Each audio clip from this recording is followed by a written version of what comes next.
सिन्धुभैव च पतितानां पावनेभ्यो वैष्णवेभ्यो नमो नमः। नमो महावदन्याय कृष्णप्रेमप्रदायते कृष्णाय कृष्णचैतन्य नाम्ने गौरतुसे नमस्तुते। तप्त कांचन गौरांगी राधे वृंदावनेश्वरी वृषभानुसुते देवी प्रणमामि हरिप्रिये। वृंदाई तुलसी देव्यै प्रियायै केशवस्य च कृष्ण भक्ति प्रददेवी सत्यवतै नमो नमः। तमादिदेवं करुणानिधानं तमालवर्णं सुहृदावतारम् अपार संसार समुद्र सेतुं भजामहे भागवतं स्वरूपम्। जं प्रभजन्तमनुपेतमपेतकृत्यं द्वैपायन विरह कातर आजुभाव पुत्रेति तन्मयतया करवोऽभिनेदुं तं सर्वभूतहृदयं मुनिमानतोऽस्मि। नारायणं नमस्कृत्य नरं चैव नरोत्तमं देवीं सरस्वतीं व्यासं ततो जयमुदीरये। श्रीकृष्ण चैतन्य प्रभु नित्यानंद श्री अद्वैत गदाधर श्रीवासादि गौर भक्त वृंद। सब एक बार हाथ उठा कर बोलो बोलो हरे कृष्ण कृष्ण कृष्ण हरे हरे हरे राम राम राम हरे हरे। और एक बार बोलो जोर से बोलो हरे कृष्ण कृष्ण कृष्ण हरे हरे हरे राम राम राम हरे हरे। सर्वप्रथम मेरे गुरुपाद पद्म नितलीला प्रविष्टम विष्णुपाद अष्टोत्तर शतश्री श्री श्रीमद् भक्ति श्री रूप सिद्धांति गोस्वामी महाराज जी के चरण कमल में अनंत कोटि साष्टांग दंडवत प्रणाम करता हूँ। तत्पश्चात मध्य शिक्षा गुरुपाद पद्म नितलीला प्रविष्टम विष्णुपाद अष्टोत्तर शतश्री श्री श्रीमद् भक्ति वेदांत श्रीला नारायण गोस्वामी महाराज जी के चरण सरोज में श्रद्धा पुष्पांजलि अर्पण करता हूँ। उपस्थित समस्त वैष्णव वैष्णवी माता पिता भाई बहन सभी को मैं यथायोग्य प्रणाम करता हूँ। हरे कृष्णा। बच्चे कोई बात नहीं करना, ये जो बच्चे बात करते हैं उसको बाहर निकाल देना। हरे कृष्ण।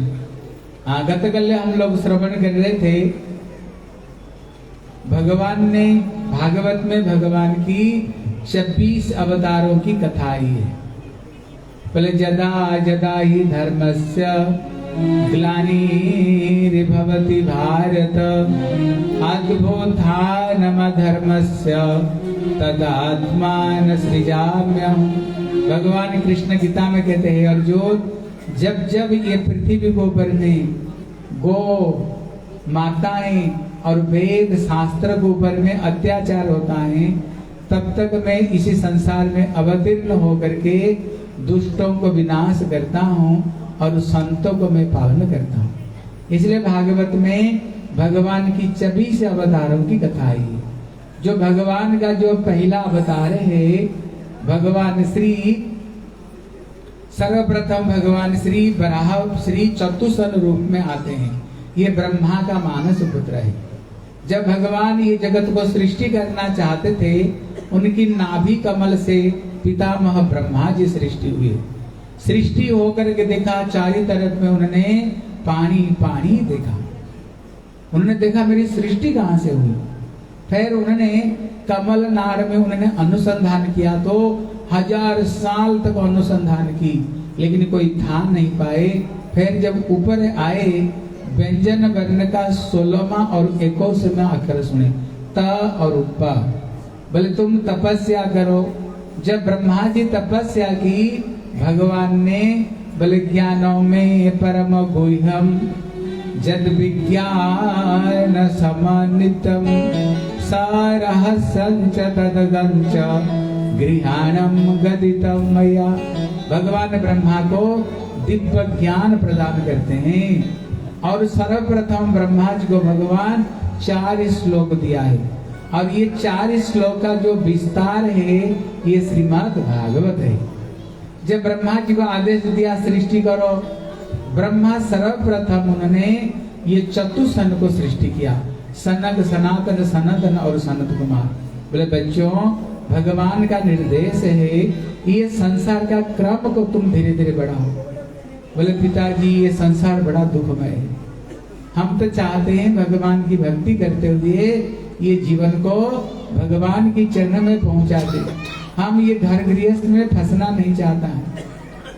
ब्रह्मा जी को तो बड़ा क्रोध आ गया। बोले सृष्टि का पहला तुम हो और तुमने मना कर दिया संसार नहीं करोगे, संसार क्रम कैसे बढ़ेगा। फिर ब्रह्मा जी को बड़ा क्रोध आया, उनको ललाट से स्वयं श्री रुद्रदेव प्रकट हुए। अब ब्रह्मा जी उनको अभिशाप दे दिया। बोले संसार नहीं करोगे, बोले नहीं। बोले मैं तुमको अभिशाप देता हूँ, तुम जैसे जन्म हुए हो जिंदगी भर ऐसे ही रहोगे। वो खुश हो गए। बोले पिताजी थोड़ी अभिशाप, ये तो वरदान है, क्योंकि संसार का सारे बोझ बड़ों को ऊपर में, बच्चे तो मस्ती से खेलते कूदते हैं और आनंद लेते हैं। बड़े प्रसन्न हो गए, इसलिए ये इनका काम किया है।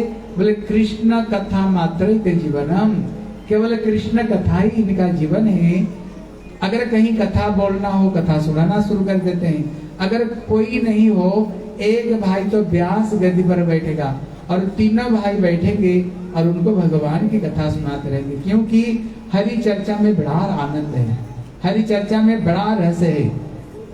कहती है भगवान का पहला अवतार, भगवान का दूसरा अवतार है, भगवान श्री बराह रूप में आए।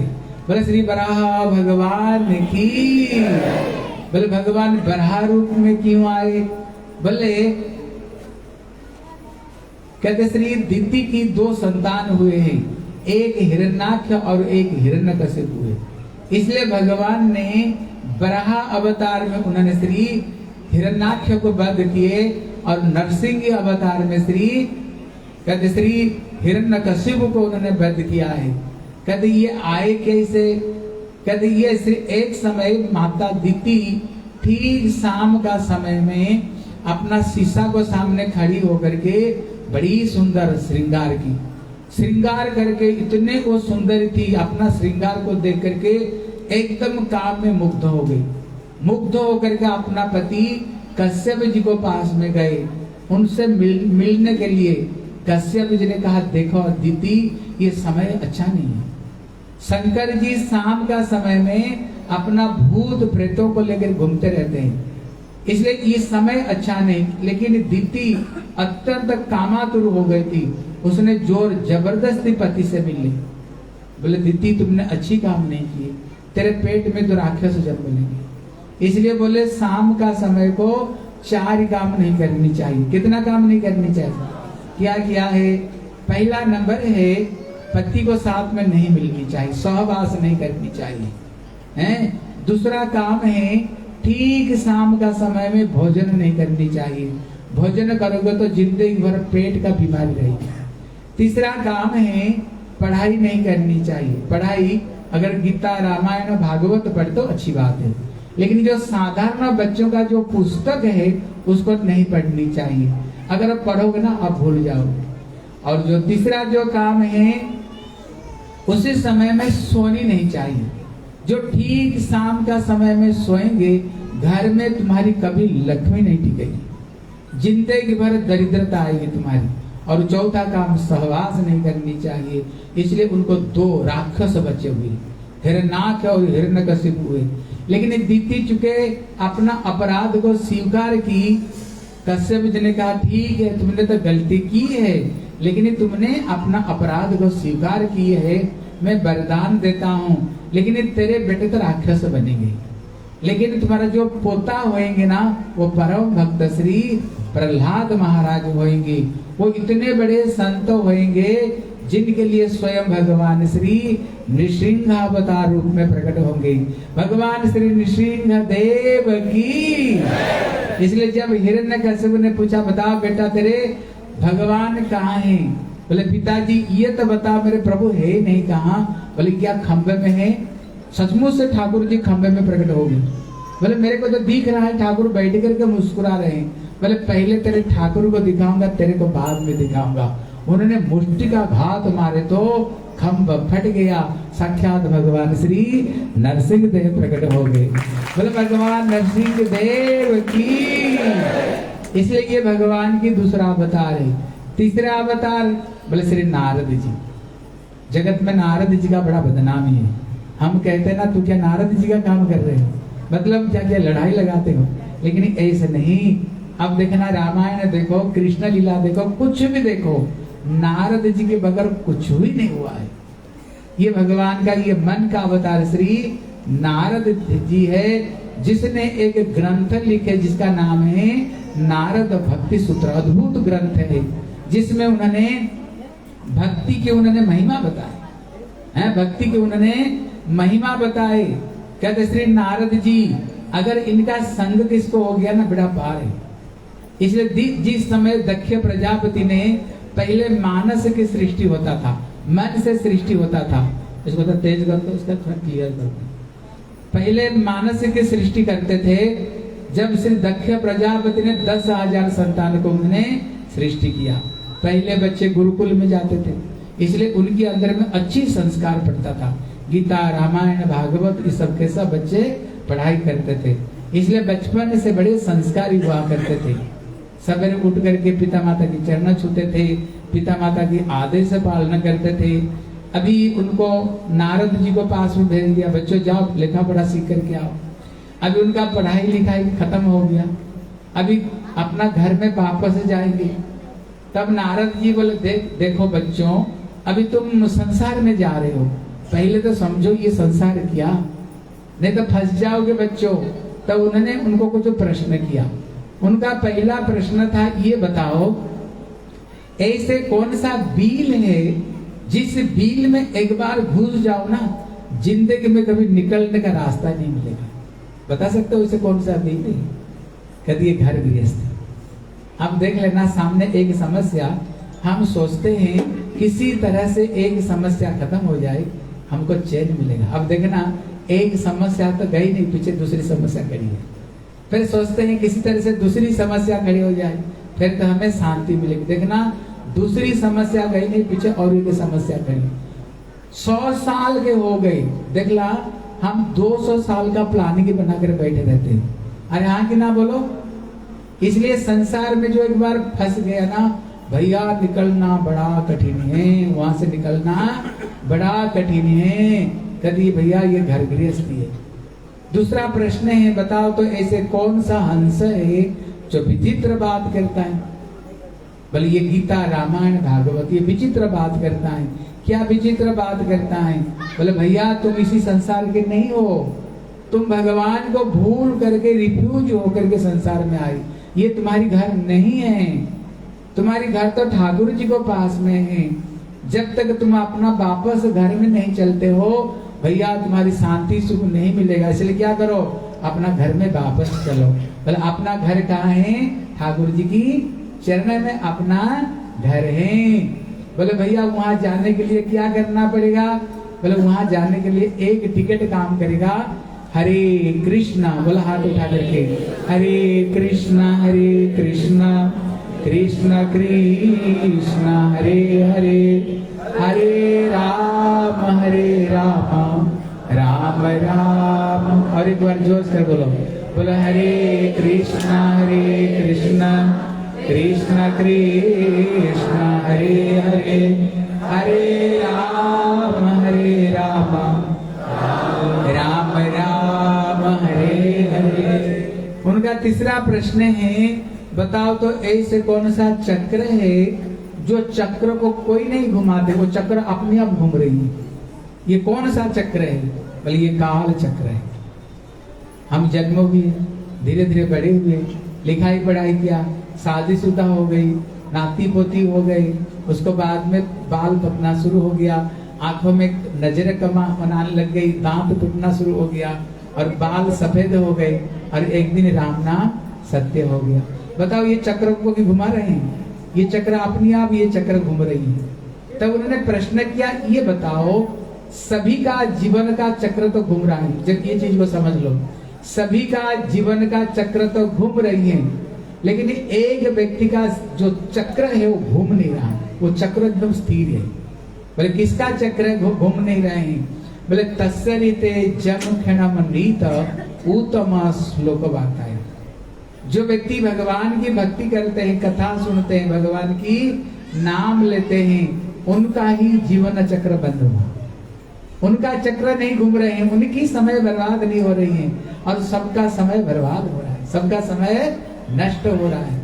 तो उनका पंचम प्रश्न है, बताओ तो परम पिता भगवान का आदेश क्या है? भगवान ने हमारे प्रति आदेश क्या दिया है? कल उनका एक आदेश है, स्मर्तव्य सततम विष्णु विस्मर्तव्य न जातुजिता। एक ही आदेश है, हर समय भगवान की स्मरण करते रहो। एक निषेध है, कभी उनको भूलो मत, कभी उनको भूलनी नहीं चाहिए। और एक आदेश है, हर समय उनको स्मरण करनी चाहिए, यही उनको एक आदेश है। इसलिए नारद जी ऐसे ऐसे उनको ज्ञान की बात बताए। जितने बच्चे थे ना, सारे को सारे बच्चे तो सब संत हो गए, सारे को सारे भक्त संत हो गए, उनको उन्होंने ऐसे विद्या बढ़ाए। इसलिए जो नारद जी की संग किया ना, जरूर उनको कल्याण हो गया। विशेष करके नारद जी के 4 चेले हुए हैं, 2 बालक और 2 वृद्ध। बोले 2 बालक कौन हुए? एक ध्रुव और एक प्रहलाद। ऐसे इनकी चेले बने। 5 साल उम्र में ही सबके सब भगवत प्राप्ति। ध्रुव जी 6 महीना में भगवत प्राप्ति हो गई और श्री प्रहलाद जी तो खंबे से साक्षात भगवान को प्रकट कर दिया उन्होंने। ऐसे उनको 2 चेले हुए हैं और 2 चेले हुए हैं जो वृद्ध है। कहते एक व्यास देव हुए और एक श्री वाल्मीकि हुए। जो व्यास देव हुए, इन्होंने ये भागवत ग्रंथ को रचना की, और जो वाल्मीकि हुए, इन्होंने श्री रामायण ग्रंथ को लिखे। ये वाल्मीकि पहले दस्यु रत्नाकर था, डाका डालता था। जब नारद जी से भेंट हुई, बोले बाबा निकालो, क्या पास में क्या माल निकालो?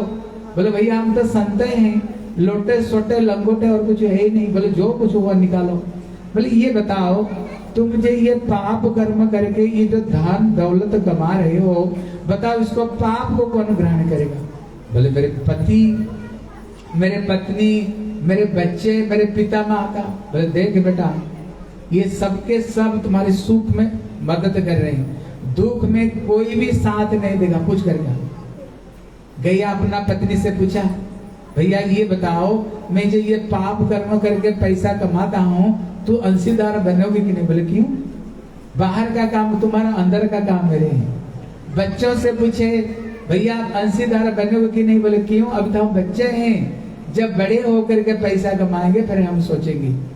पिता माता जी को पूछे, बोले भैया तुमको लिखाया पढ़ाया बड़ा किया, जन्म दिया, भैया मेरे को पता नहीं तुम कैसे पैसा कमाते हो, मेरे को पता नहीं।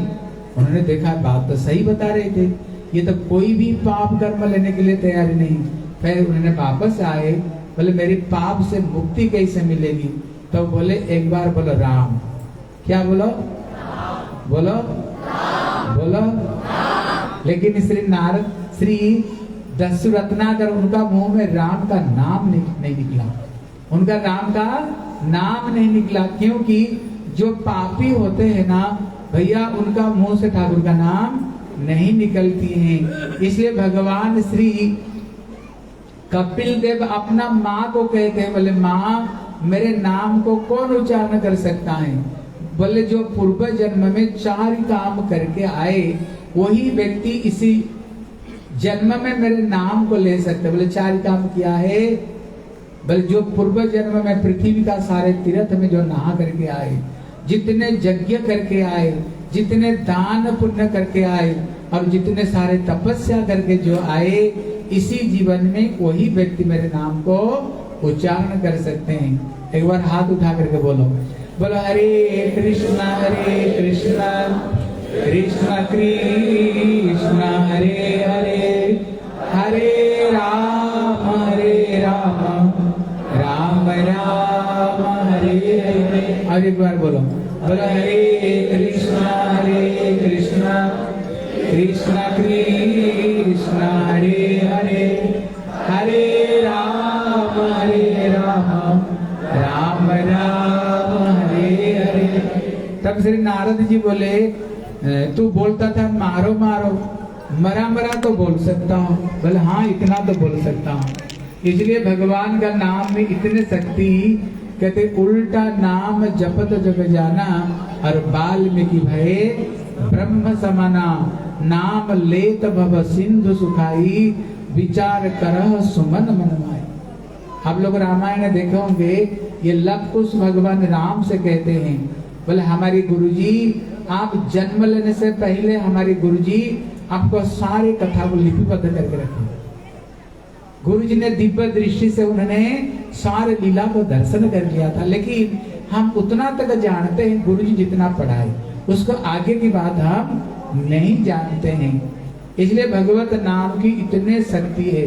भगवान की जो चौथा बता रहे हैं ठाकुर जी, नर नारायण ऋषि रूप में बद्री का आश्रम में भगवान तपस्या कर रहे हैं। बोले भगवान क्यों तपस्या कर रहे हैं? भगवान को पता है ये कलियुग का जो जीव है ये तपस्या कर नहीं सकते हैं।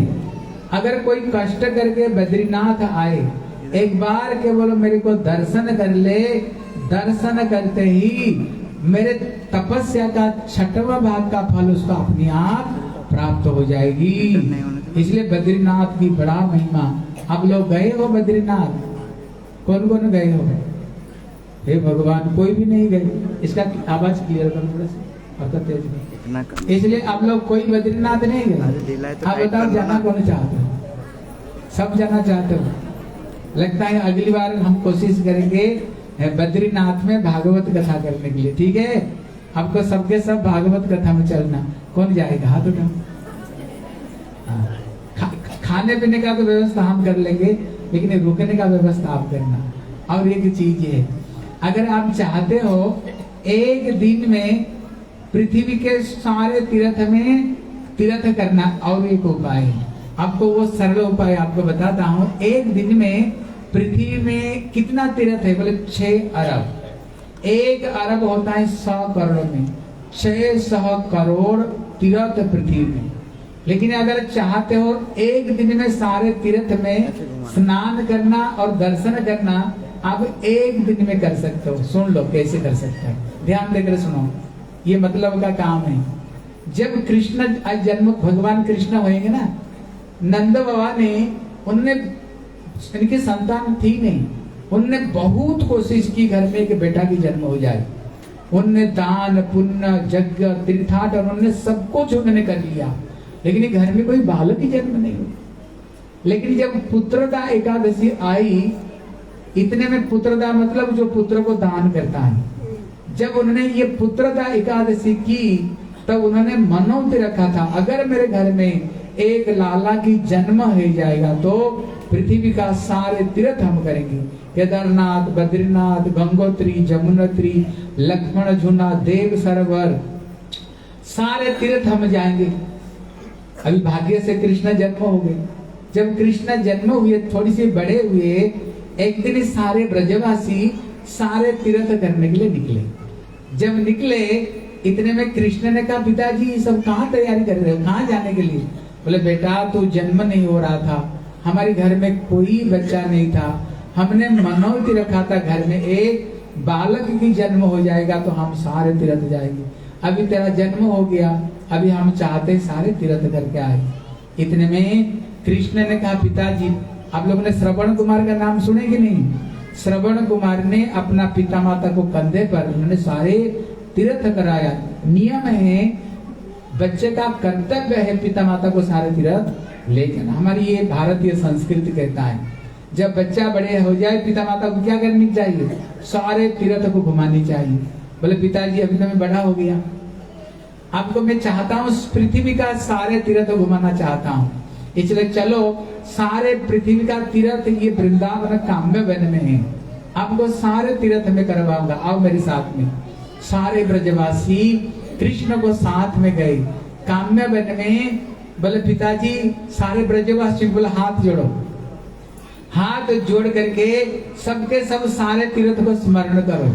जब स्मरण किया ना, पृथ्वी का जितने सारे तीर्थ है सारे तीर्थ एक साथ में प्रकट हो गए, सारे तीर्थ प्रकट हो गए। और श्री नंद जसोदा और जितने ब्रजवासी थे उनने सारे तीर्थ हो किया है। ये है एक स्थान काम्य वन में। कोई गए हो? केदारनाथ, बद्रीनाथ, गंगोत्री, कोई गए हो? कोई नहीं गए। कौन कौन गए? हाथ उठाओ। यहाँ पर 2-4 है। एक बार आपको हम ले जाएंगे, ठीक है? कौन जाना चाहता है? सब जाना चाहते हो? एक दिन में आप घूम घाम करके एक दिन में सारे तीर्थ करके आ जाओगे। सारे तीर्थ वहीं पर है। बोले श्री वृंदावन बिहारी लाल की। लेकिन और एक सरल उपाय है, उससे भी सरल उपाय है, सारे तीर्थ से भी ज्यादा महत्व है। और एक उपाय जानते हो क्या उपाय? श्री सुत गोस्वामी कहते हैं, बोले सर्वाणि तीर्थानि बसंती तत्रा जथाच्युतादर कथा प्रसंग। अगर ये भगवान की कथा रूपी गंगा में कोई स्नान कर ले, जिस समय चतुर्सन हरिद्वार में कथा करने के लिए वहां पहुंचे, जितने सारे ऋषि मुनि देवा देवी, अयोध्या, मथुरा, माया, काशी, कांची, अवंतिया, पृथ्वी का जितने सारे तीर्थ थे सबके सब आए, कथा श्रवण करने के लिए आए। इसलिए श्री सुत गोस्वामी कहते हैं, सर्वाणि तीर्थानि बसंती तत्रा। जहां पर ये भगवान की कथा हो रही है, ये पृथ्वी का जितने सारे तीर्थ आकर के वहीं पर उपस्थित हो जाते हैं। जो कथा रूपी गंगा में स्नान करते हैं, समझो बैठ करके सारे तीर्थ में आपका स्नान हो गया है। सारे तीर्थ में यहीं पर स्नान हो गया। ये कहती है सबसे सरल उपाय, उससे भी ज्यादा पुण्य है, महत्व है जो कथा रूपी गंगा में स्नान करते हैं। इसलिए बद्रीनाथ दर्शन करने से क्या होगा? कहते हैं दर्शन मात्र से ठाकुर का जो तपस्या कर रहे हैं, तपस्या का जो 6वां भाग का फल अपने आप हमें प्राप्त हो जाता है। बोले श्री बद्री विशाल की। ये कहते ये भगवान के 4था अवतार। तब उन्होंने ये अवतारों का नाम को उन्होंने गिनाना शुरू किया। गिनाते गिनाते बोले देखो ये जो भगवान कृष्ण है ये भी एक अवतार है। इतना बोल करके सुत गोस्वामी तो डर गए। बोले क्यों? बोले मैंने बोल दिया कृष्ण भी एक अवतार, लेकिन कृष्ण अवतार नहीं है, कृष्ण अवतार नहीं है। बोले भैया कृष्ण कौन है? बोले अवतारी। बोले अवतारी का मतलब क्या होता है? बोले जिनसे ये सारे अवतार हुए हैं। सारे अवतार किससे हुए हैं? कृष्ण से सारे अवतार हुए हैं।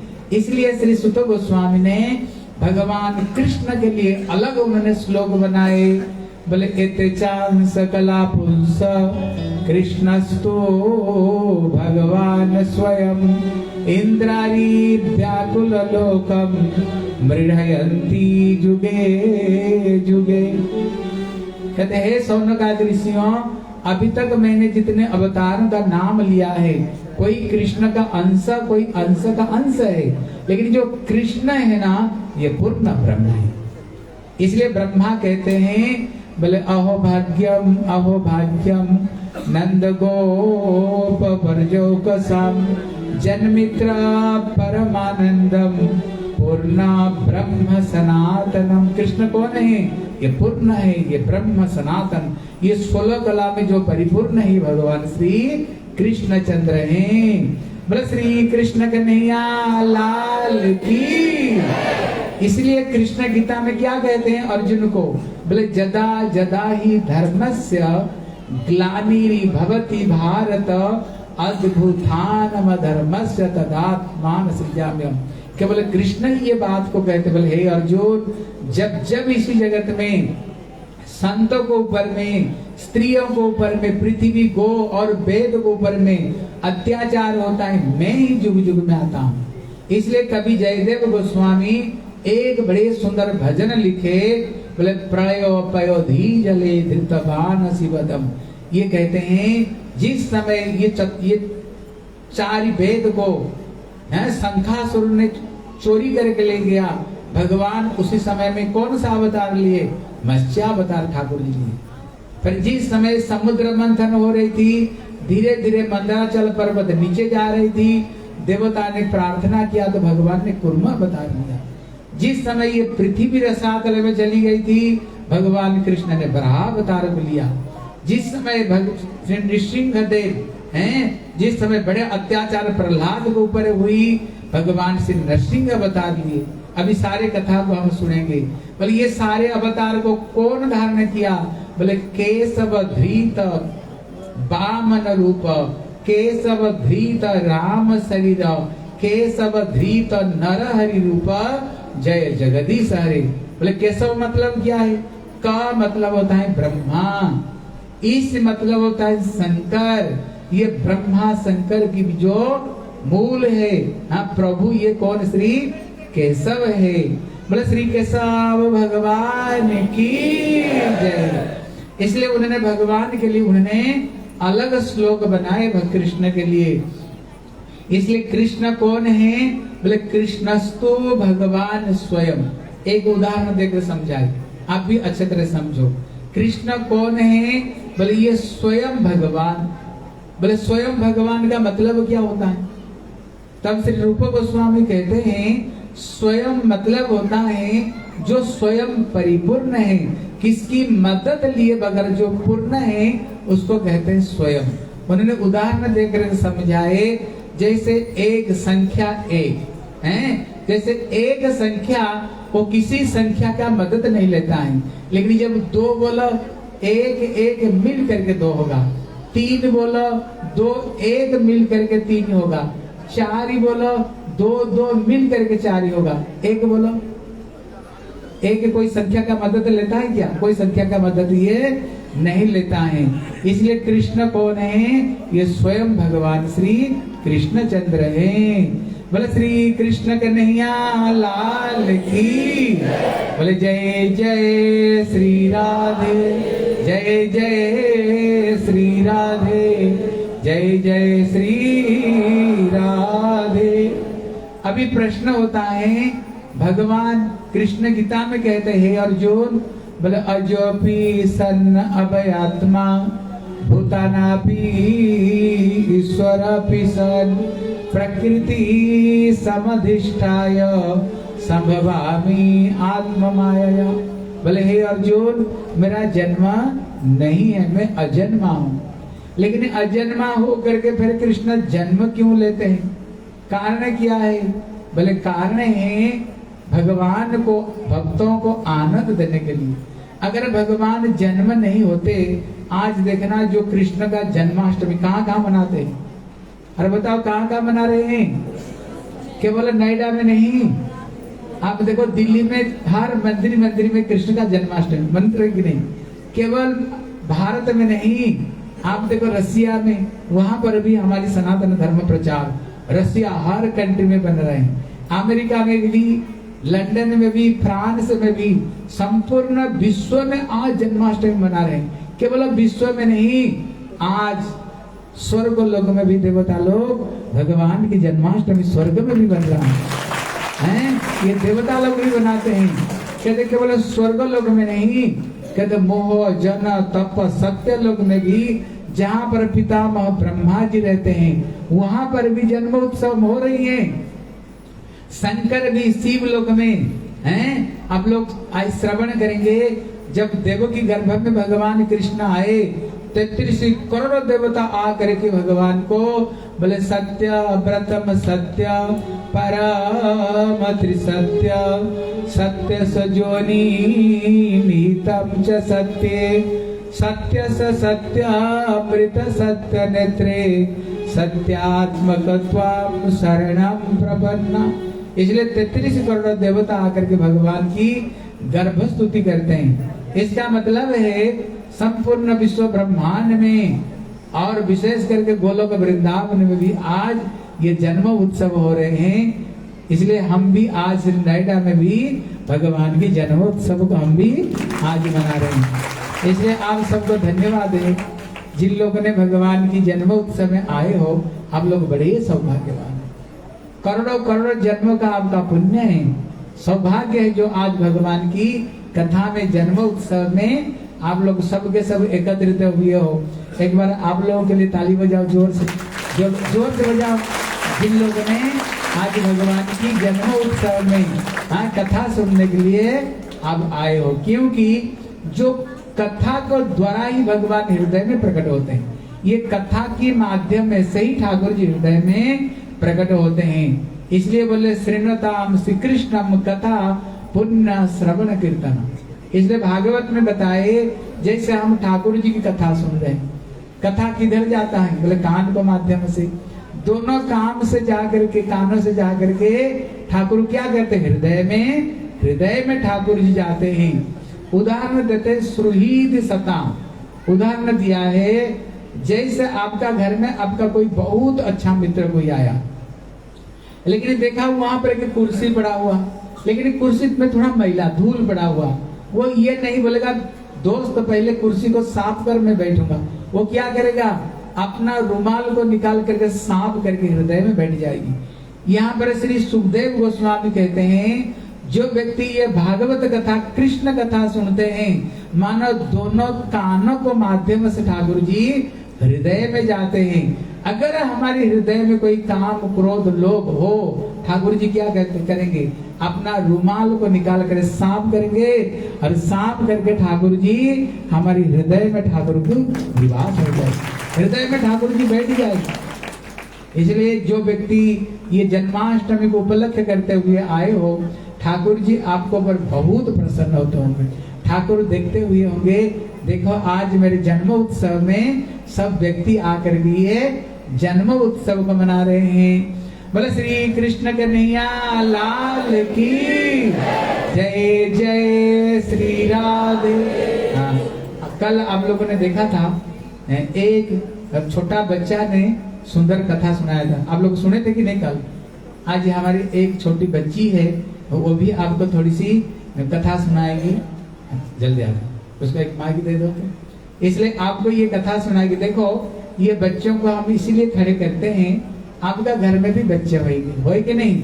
आप भी अपना बच्चों को तैयार करो, अपना बच्चों को माइक दे दो। आप भी अपना बच्चों को तैयार करो जैसे आपके बच्चे भी भगवान के बारे में सीखे और भगवान की कथा सुनाए। ठीक है? आप लोग इन बच्चों से आप लोग शिक्षा करो और अगली बार जब कथा होगी सब अपना बच्चों को तैयारी करना। ठीक है ना? सब बच्चों को तैयारी करना जैसे तुम्हारी बच्चे भी भगवान के बारे में कुछ बोले, उनके अंदर में कुछ अच्छे संस्कार पड़े बच्चों को अंदर में। बस श्री वृंदावन बिहारी लाल की। हाँ बच्ची बोलो। ओम अज्ञानतिमिरान्धस्य ज्ञानाञ्जनशलाकया चक्षुरुन्मीलितं येन तस्मै श्रीगुरुवे नमः। वन्देऽहं श्रीगुरु श्रीयुतपदकमलं श्रीगुरुन् वैष्णवांश श्रीरूपं साग्रजातं सहगण रघुनाथान्वितं तं सञ्जीवं साद्वैतं सावधूतं परिजनसहितं श्रीकृष्ण चैतन्य देवं श्री राधा कृष्ण पादान सहगण ललिता शिवशाखान्वितांश। सर्वप्रथम मुख्य श्री गुरुपाद पद्म ओम परमाराध्यम विष्णुपाद अष्टोत्तरशत श्री श्रीमद् भक्ति वेदांत श्रीधर महाराज जी के चरणों की वंदना करती हूँ। तत्पश्चात मेरे परम गुरुदेव वर्ग ओम नित्य लीला प्रविष्ट ओम विष्णुपाद अष्टोत्तरशत श्री श्रीमद् भक्ति वेदांत नारायण गोसाई महाराज जी के चरणों का और ओम नित्य लीला प्रविष्ट विष्णुपाद भक्ति स्वरूप सिद्धांति गोसाई महाराज जी के चरणों का आश्रय ग्रहण करती हूँ और उनसे कृपा की वांछा करती हूँ। तत्पश्चात समस्त रूपानु गुरु परंपरा को मेरा अनंत कोटि दंडवत प्रणाम। यहाँ उपस्थित सभी वरिष्ठ वैष्णव वैष्णवी हरिकथा शोध मंडली और भक्तजनों को मेरा यथायोग्य दंडवत प्रणाम। आज मेरा परम सौभाग्य है कि गुरुदेव की कृपा से जन्माष्टमी के अवसर पर मुझे कुछ हरिकथा सेवा करने का अवसर मिला है। जो कुछ भी मैंने अपने श्री गुरुपाद पद्म वरिष्ठ वैष्णवों के मुखारविंद से सुना है वो मैं आप सभी को बताने का प्रयास करूंगी। श्रीमद् भागवतम में वर्णन आता है कि विदुर जी जब महाभारत का युद्ध समाप्त होने के बाद हस्तिनापुर लौटे तब उन्होंने धृतराष्ट्र को गृह त्याग की शिक्षा दी। उस संदर्भ में श्लोक आता है कि एवं गृहेषु सक्तानां प्रमत्तानां तदीहया अतिक्राम द्विज्ञातः काला परमा दुस्तरः। इसका भाव है कि जो व्यक्ति घरेलू विषयों में बिल्कुल रचे पचे रहते हैं, उसी में ही मग्न रहते हैं, उसके अलावा कोई चिंता नहीं करते, उनको दुस्तर सनातन काल धर दबोचता है। इसका क्या अर्थ है? जो लोग सोचते हैं, अभिमान में रहते हैं कि मैं तो पूर्ण सुख हूँ, मेरे बैंक में पूर्ण रूप से पूरा धन भरा हुआ है, अपने पुत्र पुत्रियों के लिए बहुत अच्छे से धन छोड़कर जाऊंगा। और ये जो संत भिखारी लोग हैं, ईश्वर पे तो आश्रित रहते हैं परंतु मेरे सामने हाथ फैलाते हैं। ऐसे अभिमानी भावों वाले लोगों को ये दुस्तर सनातन काल अनजाने में धर दबोचता है। अब आप सभी ध्यान से सुनें कि शास्त्रों में बोला है कि हमारी आयु सीमित है। ठाकुर जी की इच्छा के विरुद्ध हम अपने आयु काल में एक क्षण भी नहीं बढ़ा सकते। अब ठाकुर जी ने इतनी बड़ी बातें इस शास्त्रों में बोली हैं। मेरे गुरुपाद पद्म बताते हैं कि ना इन शास्त्रों के पढ़ने के लिए हमारे पास बुद्धि है और ना पूर्ण रूप से समय है, हम इन्हें समझ भी नहीं पाएंगे। इसीलिए हमारे ठाकुर जी ने क्या किया? ठाकुर जी परम दयालु हैं। जब से एक बच्चा जन्म लेने वाला होता है, गर्भ से ही उसे अलर्ट करना शुरू करते हैं। गर्भ में वो बच्चा बोलता है कि हे प्रभु, मुझे इस गर्भ से ये जो नर्क है ना, इससे निकाल दो। ठाकुर जी पूछते हैं कि तू मेरा भजन करेगा? बच्चा बोलता है हाँ प्रभु, कभी नहीं भूलूंगा, बस निकाल दो। जब धरती पर आ जाता है तब यहाँ आकर फिर माया में लिप्त हो जाता है और भूल जाता है कि ठाकुर जी का भजन करना है।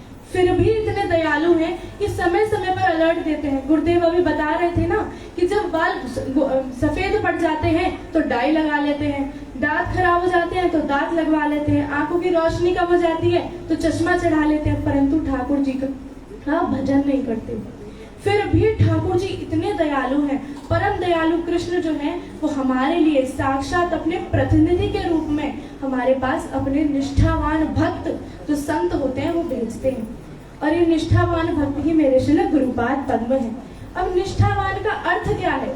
निष्ठावान का अर्थ है जो जीव में श्रवण कीर्तन द्वारा ईश चेतना को जागृत करे और उसके साथ साथ जो उनके अंदर हृदय में ठाकुर जी विराजते हैं उन पर पूर्ण रूप से भरोसा कर जो ये घर बार की चीजें हैं इनको त्याग कर हम पर कृपा करते हैं। ये उनकी अहेतु की कृपा है कि साक्षात हम जीवों पर कृपा करने के लिए वो आते हैं। आप सभी का कितना बड़ा सौभाग्य है। गुरुदेव बतला रहे थे कि आप सभी का कितना बड़ा सौभाग्य है कि आप अपने भौतिक कार्यों को छोड़कर यहाँ आए हैं। गुरुदेव के मुखारविंद से आप कथा श्रवण कर रहे हैं। शास्त्रों में साक्षात ठाकुर जी गुरुदेव की संतों की महिमा बतलाते हैं। बोलते हैं कि साधवो हृदय मह्यम साधुनाम हृदयम त्वम मदन्यते न जानन्ति नाहम तेभ्यो मनागपि। बोलते हैं कि साधु मेरे हृदय में वास करते हैं और मैं साधुओं के हृदय में वास करता हूँ। साधु मेरे अतिरिक्त और कुछ नहीं जानते और मैं साधुओं को कभी नहीं भूलता। इस प्रकार का इतना बड़ा वैशिष्ट्य है संतों का। इसी प्रकार मेरे श्री गुरुपाद पद्म ठाकुर जी के निष्ठावान भक्त हैं जो आप सभी भक्तों पर हम पर कृपा करने के लिए नोएडा आए हैं, अपने मुखारविंद से कथा श्रवण करवा रहे हैं। अब वो प्रश्न उठता है कि गुरुदेव हम पर कृपा करने के लिए क्या लाए हैं। अब भागवतम में वर्णन आता है कि जब ठाकुर जी द्वारिका से हस्तिनापुर चले गए महाभारत के युद्ध के कारण, तब द्वारिका के जो वासी थे वो इतने विरह में रहते थे, शोकाकुल रहते थे। उन्हें लगता था कि द्वारिका में भीषण काली रात्रि आ गई है और बड़े शोकाकुल रहते। अब जब ठाकुर जी युद्ध समाप्त होने के बाद द्वारिका लौटे तब बाहर खड़े होकर प्रभात के समय उन्होंने अपना शंख बजाया। शंख बजाते ही जो द्वारिका वासी थे इतना प्रसन्न हुए कि उन्हें लगा कि ये जो काली रात्रि थी ना, इसमें सूर्योदय हो गया है और साक्षात ठाकुर जी की शंख की ध्वनि है, मतलब अब हमारा कल्याण है। तो अपने सभी कार्यों को छोड़कर वे उनकी ओर भागे। जिस प्रकार वो जो ध्वनि थी वो उन सब भक्तों को लगी, उन सब द्वारिका वासियों को लगी कि ये हमारे कल्याण स्वरूप है, उसी प्रकार महाप्रभु 550 वर्ष पूर्व हमारे लिए कल्याणमय ध्वनि लाए थे और वही ध्वनि आज श्री गुरुपाद पंत यहाँ लाए हैं, जिसका वैशिष्ट हमारे को श्री गुरुदेव बता रहे हैं। ये ध्वनि क्या है? हरे कृष्णा कृष्ण कृष्ण हरे हरे राम राम राम हरे हरे।